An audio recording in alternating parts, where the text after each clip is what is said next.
আজকের আমি পুঁই শাক চিংড়ি বানাবো। কড়াই তেল দিয়েছি, তেলটা ভালো গরম হয়ে গেছে, গ্যাসটা কমিয়ে দিলাম, কটা তেজপাতা দিয়ে দিলাম। এবার আমি 5 ফোঁটন একটু দিয়ে দিচ্ছি আর 2টো শুকনো লঙ্কা ছিঁড়ে দিয়ে দেবো। এই শুকনো লঙ্কাটা দিয়ে দিলাম। মশলাটা একটু ভাজা হবে, তারপর আমি চিংড়ি মাছ আর হলুদ দিয়ে দেবো। হলুদ নুন দিয়ে চিংড়ি মাছটা ভেজে নেব।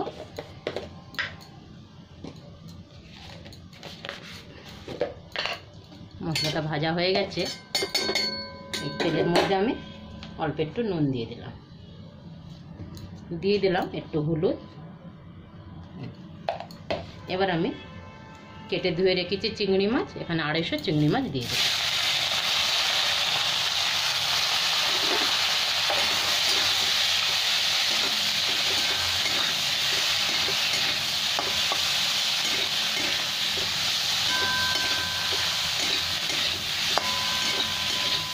এক দু মিনিট চিংড়ি মাছটা একটু ভেজে নেব, তারপরে আমি পুঁই শাক আর কুমড়ো দিয়ে দেবো।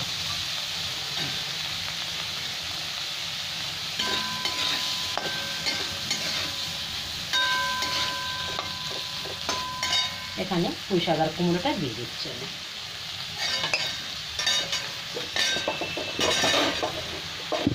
এখানে কুমড়ো দিয়েছি, বেগুন দিয়েছি, আলু দিয়েছি, দিয়ে সব একটা তরকারি হবে মাখা মাখা।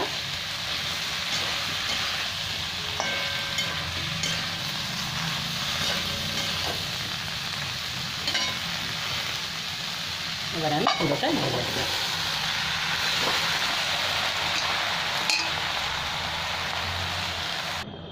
এখানে ঢাকাটা একবার খুলে নাড়বো। আগে একবার নেড়ে দিয়েছিলাম, এখনও কোনো মশলা দিইনি, খালি ওই হলুদ আর একটু নুন দিয়ে দিলাম। এবার আমি অল্প একটু দেবো জিরে পাউডার, আধা চামচ, আর দিলাম একটু লঙ্কার গুঁড়ো।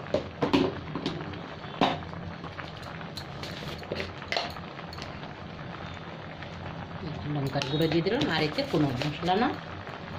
লাস্টে একটু চিনি দিয়ে দেবো হালকা, না দিলেও চলে।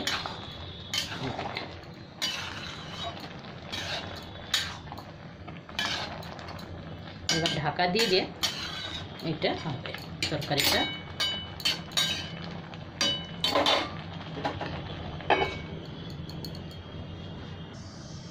এখানে আমি ঢাকাটা খুলে এবার দেখছি, গ্যাসটা কমিয়ে দিয়ে নেড়ে দিয়ে ভালো সেদ্ধ হয়ে গেছে সব কিছু।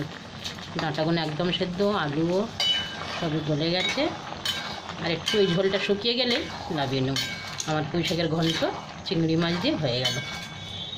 গরম ভাত আর ডাল হবে সাথে, খুব সুন্দর।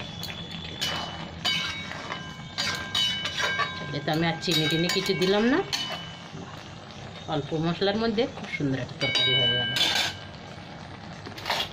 এখানে পুঁই শাকের তরকারিটা আমার হয়ে গেছে, গ্যাসটা বন্ধ করলাম আর শুকনো করবো না আমি। গ্যাস বন্ধ করলাম, নামিয়ে নিলাম।